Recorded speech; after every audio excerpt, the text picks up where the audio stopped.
Hello, everyone, and welcome to This Calls for Confetti's YouTube channel. This is Dawn Pauly, and I'm so glad you could join me. Today, I have a fun shaker card to share with you.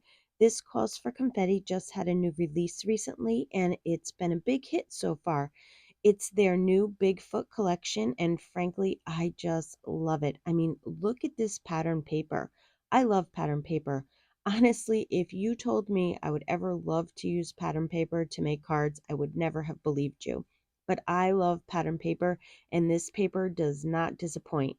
And I just want to show you all the beautiful, beautiful scenery it has.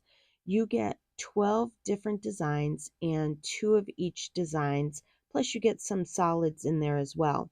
I mean, this paper is just gorgeous. I'm also going to be using their new confetti they have along with their Hello Elongated frame die, their forest landscape die, which is awesome as well. You can use it for so many things. And the elusive Mr. Bigfoot himself, and the Sentimental Sasquatch stamp set. So let's get started.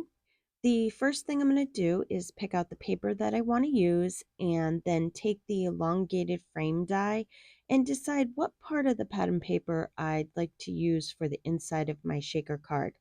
I did go ahead and die cut my Bigfoot from some black cardstock just to get an idea where I would like him to go inside the shaker card.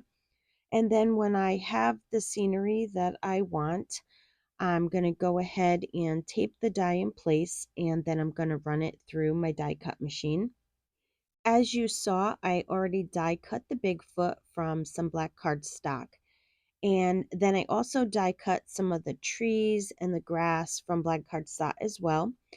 I wasn't sure what I was going to use, so I just cut a few of the trees and the grass just to have them on hand. I also die cut another Bigfoot from white cardstock. I decided I wanted him to have a silhouette of a lighter color so he would stand out more inside the shaker card. I basically just offset the white underneath the black Bigfoot so you can see the white showing a little bit. Then I die cut 5 of the elongated frames from white cardstock to build up my shaker window. I didn't want to use foam tape because the top and the bottom of the frame is a little bit on the thin side, and I didn't feel like cutting the foam tape down so skinny and playing with it. So I found this way to be easier for this particular card and more sturdy as well. And I just stacked all 5 on top of each other. Next, I took some score tape and I put it on top of the white frames so that I can adhere my acetate on top of the score tape. And this is going to make my shaker window. I like using score tape rather than liquid glue when dealing with acetate because I tend to smear it all over the place. Then I put more score tape on top of the acetate, and I did put a little bit of glue just in case I need to move my top frame around a little bit to center it.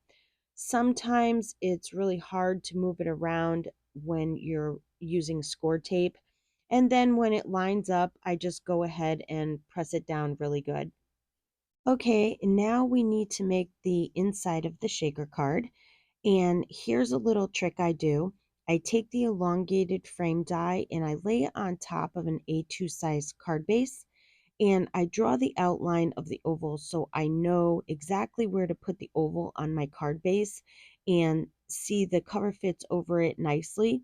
And then I adhere the oval in place with some liquid glue. Now I'm going to put all of the goodies inside of the shaker card. Now you can do whatever you want for your shaker card. I wanted my Bigfoot to be off to the right, like he's coming out of the shadows in the forest. So I adhere one of the trees onto the pattern paper, and then I cut my Bigfoot's arm and leg off. I felt bad about cutting him, but well, I had to do what I had to do for the look of the card, right? Sorry, Mr. Bigfoot, but he's okay. Then I adhere another tree on top of the Bigfoot so he looks like he's standing between the two trees. And then to finish off the scenery, I put down a layer of the grass so that you can't see the bottom of the trees and his feet. Okay, now the fun part. I love when I get to put the confetti in the card. I don't know why, but it's my favorite part about making a shaker card. I originally was going to use the Cloudy Day confetti. It's kind of like a gray tone, and I decided I didn't like it, so I changed it to the Dusty Cold color instead. And I'm also using the satin moss and walnut confetti with it. Now, I didn't put a lot because I wanted my scenery to be the main focal point of the card and not the confetti. Once my confetti is in, I adhere the top onto the card base, and now make sure to press down really good so none of that confetti falls out, and make sure to check all the sides because those little confetti are sneaky and they get out on me all the time. And to finish off the card, I'm using the Sentimental Sasquatch stamp set. I chose to make this a birthday card. I'm using the It's Your Birthday, Make It Legendary sentiment, and I'm just stamping it onto some white cardstock, and then I trim it down to size, and I put foam tape on the back of it and just adhere it to the front of the card. And that's going to complete my card for today. I love how this shaker card turned out, and it was so quick and easy to make when you're using the pattern paper as your background. I think it makes an awesome masculine card for that special someone. I want to thank you for joining me on the This Calls for Confetti's YouTube channel. I would love for you to leave a comment below and let me know what you think of the card. And be sure to subscribe to This Calls for Confetti's YouTube channel and hit the bell so you get notifications on when new content is added. And don't forget to subscribe to their other social media platforms and check out their website for all their new releases. I want to thank you for stopping by and spending your time with me, and have yourself a wonderful day.